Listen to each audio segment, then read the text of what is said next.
a windmill to generate power at a sewer plant. Those ideas on the list of wants and desires in the city of Carmel. Situated in one of the wealthiest counties in the country, Carmel is known by many in Indiana as a spender and a builder. Fox 59's Gene Cox joins us from Carmel now with more on the impact that has on taxpayers there. Gene? Well, 90210. Now, there's a zip code that may be familiar to you from Beverly Hills, California. It's associated with things of luxurious, and things that are just ultra nice. Well, what about 46032? Can we put that in the same league as 90210?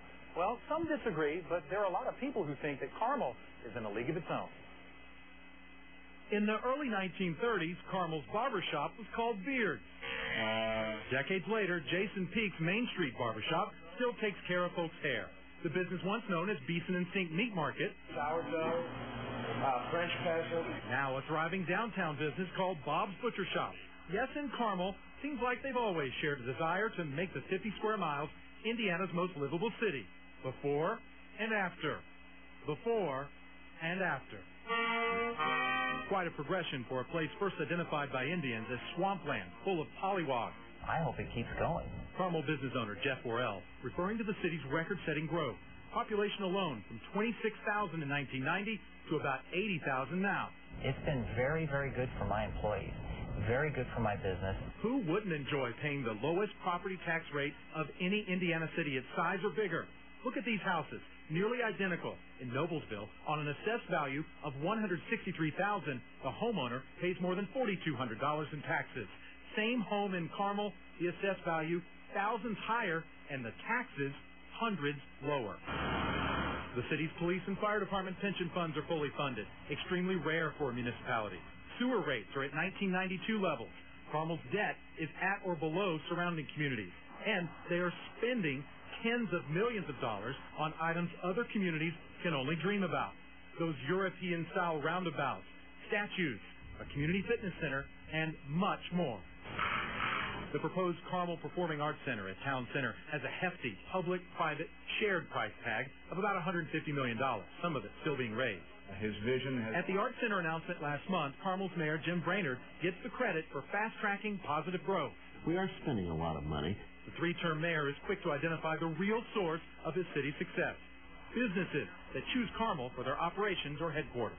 Those investments have paid off over and over and over again for the city of Carmel in new private sector investments. On just one of Carmel's current projects, almost $1 billion been promised from the private sector. That's no public money at all. $1 billion? Does money grow on trees in Carmel? That's an unheard of number for a city our size. It would be detrimental. Change isn't pleasing to all. Discussion about bringing a development called Gramercy to 126th Street and Keystone Avenue inspired an organized effort this summer by residents who say they've seen enough. When I couldn't believe what I uncovered. Carmel homeowner Henry Winkler leads the Central Carmel Preservation Association. We have a $250 million debt. Our debt payments are like $8 million a year. In 2011, they're going to be something like $26 million a year. The Preservation Association membership, for example, believes building roads and sewers to lure business is unnecessary. We don't need to give developers welfare payments of reduced taxes. But we always listen, but it doesn't mean we're going to sacrifice our principles or what we believe is really right for the community. While opponents wage highly visible campaigns, the majority of Carmel's voters appear to agree with the mayor and a majority of city council members who routinely side with his vision. We think it adds so much to the city. When the plan for growth is presented to the Carmel Chamber of Commerce November 1st, a majority of the audience comes away convinced, including Jeffie Worrel. If we would have stopped 5 years ago when everyone said stop, we wouldn't be where we are right now. We wouldn't have any, we're driving by city center. None of this would have happened. Carmel, a perfect European-inspired community? Perhaps the true test comes after the year 2016, when population growth caps off around 100,000, and there are no more horizons to transform.